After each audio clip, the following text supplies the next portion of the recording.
I'm Rob Licuria, Senior Editor at Gold Derby, here with Richard King, four-time Oscar-winning sound editor, sound designer extraordinaire, whose latest work is on James "The Bullets" Samuel's The Harder They Fall. Richard, your most acclaimed work to date arguably is for all your collaborations with the greatest directors working today, but particularly Christopher Nolan. I'm wondering how The Harder They Fall presented new challenges for you. Well, each film presents new challenges. Each film is a unique experience, a unique creation, and if it's as strong a film as The Harder They Fall, it presents a lot of challenges and a lot of opportunities, a lot of very fun opportunities for sound. I can't speak highly enough of James Samuel's genius. He really has I mean, he wrote the film, he directed it, he wrote the music.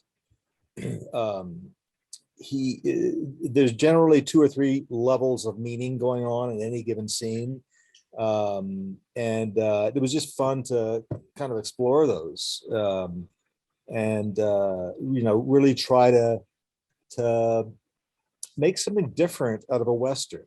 Like, we all sort of think we know what the Old West sounds like, but we really tried to kind of redefine that, or just start from scratch and build it up in our imaginations. And anytime we felt like we were veering towards familiar Western territory, familiar, that is, American classic Western territory sound, we quickly changed course and did something else. We wanted it to feel like almost like a contemporary film, in the sense that, we didn't want to feel distance from the characters. We really wanted to feel like, I wanted to feel like I was in there with them and participating in the story with them.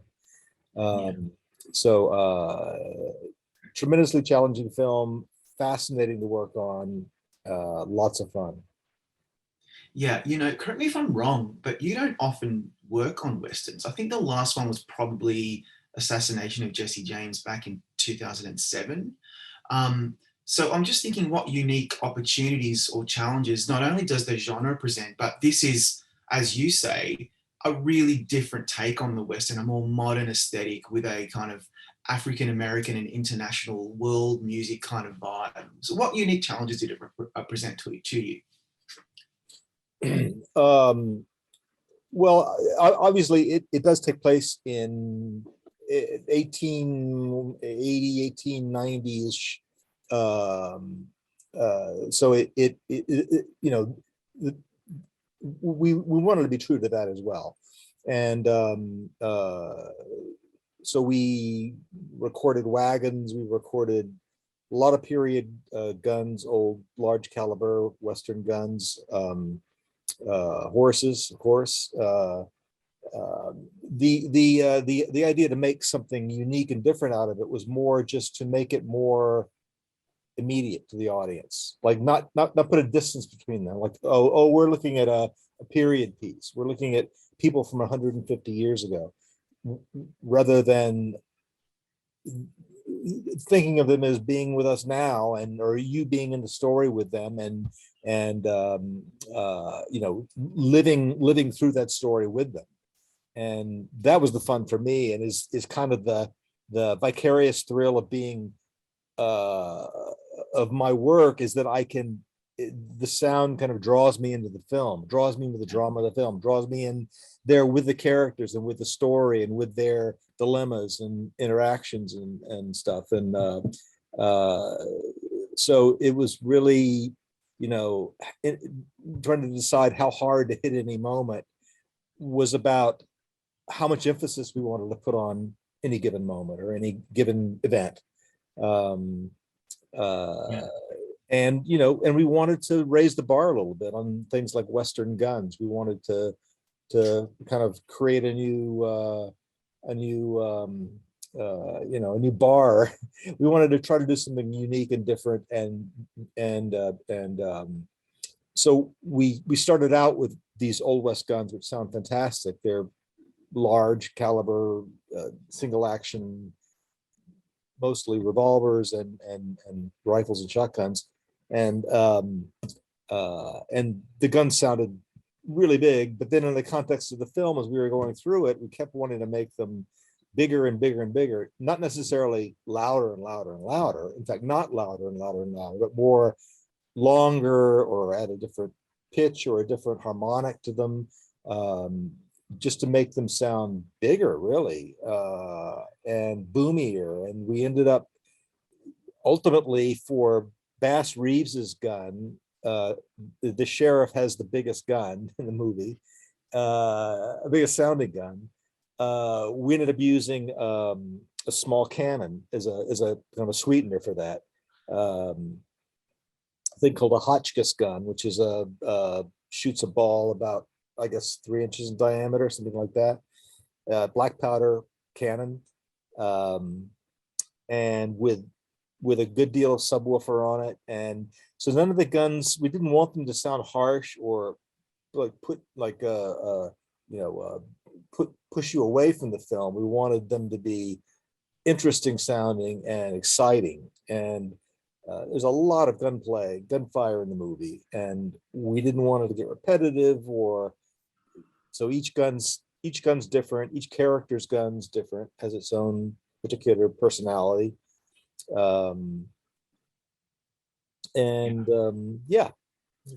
Finding sounds for each character was a challenge. Yeah. I'm so glad you said that, because there's so much gun sound in this film, and we've all heard that before, and this to me sounded different, and it sounded more, there was more bass to this. And I'm a Philistine when it comes to talking about the technicalities of sound, but to me, I think what you're trying to say is that the guns were not repelling us. They were making us feel more immersed. That's why this film is so immersive. Also, and the other thing that we did with the guns was we used a lot of bullet traveling sounds, both traveling through the air and ricochets, bullets hitting things. That's a big part of every gunshot in the movie. What happens to that bullet when it leaves the gun? So we recorded a lot of ricochets. We made a lot of ricochets out of disparate elements, out of sounds you wouldn't expect, just to give a lot of pitch variety and a lot of harmonic variety in the sound. So there's a gun battle that lasts, I think, 20 minutes roughly, and so it's a super exciting scene, and the way James has cut it, it's you're bouncing from different parts of the town and different individual fights within this kind of big war that's going on. So I mean, it's a great, exciting scene. We certainly didn't have to make it exciting, but we wanted to contribute to that, and so we look for all kinds of things to do with the guns and the ricochets and the bullet hits to create a lot of variety. Yeah, and what it does is it gives the audience, the listener, a sense of space, and that also immerses us in the film. It really, and that the depth of the space that the actors are playing in. The other thing that the film does really magically is James's propulsive and invigorating music. And he composed it, he curated it, and I think I always wonder, how do you balance his needs, his composing needs, not just as a director, with that pulsating percussive hip hop aesthetic, and also design a sound that is going to kind of match or marry up with that really harmoniously? How did you do that? Well, James kind of wanted everything. He didn't want, he never asked us to be respectful of the music or back off because we were getting too frisky with the sound effects. He really wanted the whole world in there, and he wanted a visceral, real feel to the world that the characters are in.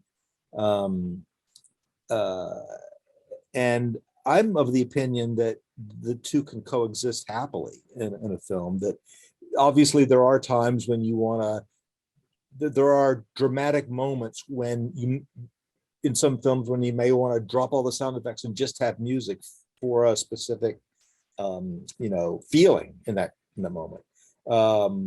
But generally, I feel like the world of the characters, the world that the characters are inhabiting, the sounds that the characters are hearing in the movie, can happily coexist with the sounds that only the audience is hearing in the movie theater, the music. Yeah. And it's just about finding the correct tonalities and rhythms to properly work and not get in the way of any music beats or hits or melodies. Yeah. There's sometimes this perception that more sound equals best sound. And although in this film, there's so much sound design to really kind of sink our teeth into, so to speak, I always really admire how you tend to go for a less is more approach sometimes. For instance, utilizing silences or subtle ambient sound to punctuate something or to ratchet up tension because we know something's about to hit us.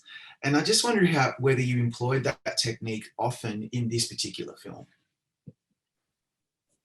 Well, we definitely design dynamics into the track so that there are quiet moments before loud moments, and it was important to us not to make not to create a wall of noise kind of feeling. And I mixed the film with Doug Hempel and Ron Bartlett, and I've known them both for decades and worked with both of them a lot, and they're both brilliant at what they do. And Doug and I were mostly working on the sound effects together, and we kind of mind meld when we work together, and it's just a free flowing, never stop thinking about what we can do that we haven't done before that's different, or but even in the big battle scene in the latter bit of the film, there are moments of there are breaths in that big fight. There are breaths that have been designed in, by the filmmaker, and so we respected those. We tried to. I mean, there are moments when there are lots of off-camera gunshots going off, and like everybody's firing at once. There are bullets whizzing by everywhere. It's a cacophony. And then there are moments where a singular event happens, and we're very cognizant of that, of alternating those kind of moments. Yeah, it's that light and shade that emphasizes the really important stuff that's going to hit us. Yeah. I was also thinking, you've been working for such a long time. Have you run out of really novel ways to find sound effects and Foley, or are you still discovering crazy things that no one would ever expect to try to find the right pitch and sound for a certain thing that we're seeing on screen? Yeah, I don't mean you never run out of sounds to listen to, and there's always another sound. There's always more sounds. So no, I feel like every film is I'm a beginner, and I really try to start off like I've never done this before, and reinvent the wheel, basically. Why not? I mean, I don't want to get into the habit of work-wise. We have a very good system that's kind of in place that we've honed over the years, and that system is adhered to, just a work methodology among my editors and myself. But that allows us, the fact that that's there and it sort of protects us, allows us to not think so much about the technical aspects of it and just think about what would be a great sound and then how to go about doing it. It's really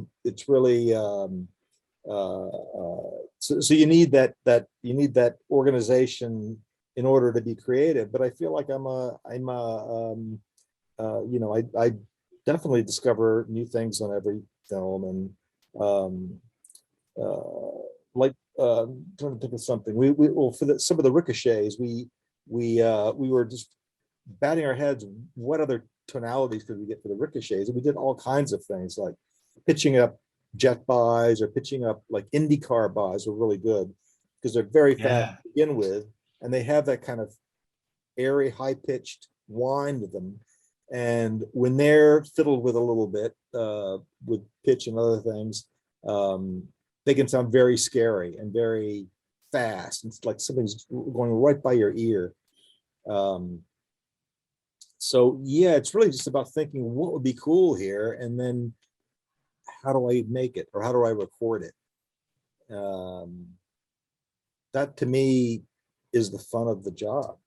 Yeah, that's why I love listening to and watching sound designers talk about their craft. Like I always make the joke to my family when we're watching someone's neck getting cracked. I'm like, oh, that was lettuce. Like someone was squeezing the lettuce, and I just think that's so novel that you're just constantly finding ideas. And I sometimes even wonder, like, do you sometimes just rack your brain and think, I don't know whether I'm going to find the right sound for this, and eventually you get the light bulb moment. Does that happen often? uh, yeah, it's happening on a film I'm working on now. Actually, we can't find a sound for something. Wow. Is that Oppenheimer? Is that you're in pre-production on that now? No, not yet. I'm not Yeah. starting that until next year. Yeah. But it's it frequently happens. I mean, Wow. the idea is you don't just want to take the first, jump on the first thing that comes to mind. You want to find just the right thing, and that sometimes can take some time. And sometimes it's good to wait. Sometimes you beat your head against the wall, and you just at a certain point, you move on to another section of the film and come back to it. Yeah, that's probably best. Well, look, you're obviously doing something right. You've been working for a long time. You're probably one of the most well-known sound editors and sound designers in the biz. You've won 4 Oscars back in 2003 for Master and Commander, and then of course the 3 Christopher Nolan films, Dark Knight, Inception, Dunkirk, the most recent. Do you have, like, what's your highlight moment at the Oscars? You've been there many times. You've won 4 times. Not many people can say that. But what do you say when you think back to the Oscars? Nervous, uh, um, incredibly flattered. It's such a kind of mind-blowing event to be there, and rubbing shoulders with some of the most talented people in Hollywood, and it's a big it's a whole big deal. It's a whole fun event that ends a whole period of usually a lot of fun events, parties, and, getting to talk to people like you about the films that I've worked on that I'm really proud of, and all that's as well. It's exciting stuff. Can I just say, by the way, of all your films, I was hoping you would win mostly for Interstellar 2014. That ended up being won by American Sniper. Ironically, a movie that has a lot to do with guns, which is what we're talking about today. But Interstellar for me is one of those films where I watch it also mainly for the sound. Like we will sit in a media room and turn on all the speakers, and then and just immerse ourselves in the sound of that film. I just wonder if you hear that often from people about their favorite film that you've worked on, where the sound actually means something to them, like nerds like myself that actually care about this stuff. Yeah, surprisingly, I do. And Interstellar is one of them, because I feel like we pushed the envelope as far as what we could do with I feel like with levels and with sound in general. And I know we pissed off a lot of people because we did do that, but to me that's you want to be adventurous, and you want to try something new. This is a movie that was trying to basically show the inhospitability, or to show you the inhospitality. Yeah, that's a hard word. Yeah, Space is inhospitable. You're gonna die, and yeah, there's no sound. There's no way for sound waves to propagate. It's as foreign. It's the most foreign imaginable environment for humans, and so that was important to make that distinction between space, this extremely harsh environment, and the safety of the ships that they're in. Um, but I hope people really like the sound of The Harder They Fall, and that becomes one of their go-to favorite sounding films. We worked on it very hard, and to me, I've listened to it again couple of times on Netflix, and I love the way it sounds. I really am really happy with it. We were given a lot of freedom by James. He just said, follow your crazy. He loved the crazy ideas, and he wanted us to keep, just keep following that, and not ever, flag or give up, or go the easy route. He really wanted that stuff, which is like gold for somebody like me and Doug. We can just play to our heart's content and know that nobody's going to come in and yell at us because we did something they didn't like. If James would come in and either love it, or he'd have a comment that kind of guided us in a slightly different direction. yeah, But never like putting the brakes on, never like giving us the feeling that we better not deviate too much or we're going to get in trouble. He gave us the freedom to play and follow our crazy, and it just made it so much fun. And I think it helped make it a stronger track, because we could both put in all of our ideas from other films, from things that we were coming up with every day, and so I think it's a remarkable work. I think James yeah. did a remarkable film. I agree. And the sound and the music together, it just made the film so enjoyable. I'm in awe of it. And congrats on some really strong work, Richard. And good luck this award season. And I hope we see more of this film in the various awards that are coming up. Me too. Thank you, Rob. Nice talking to you.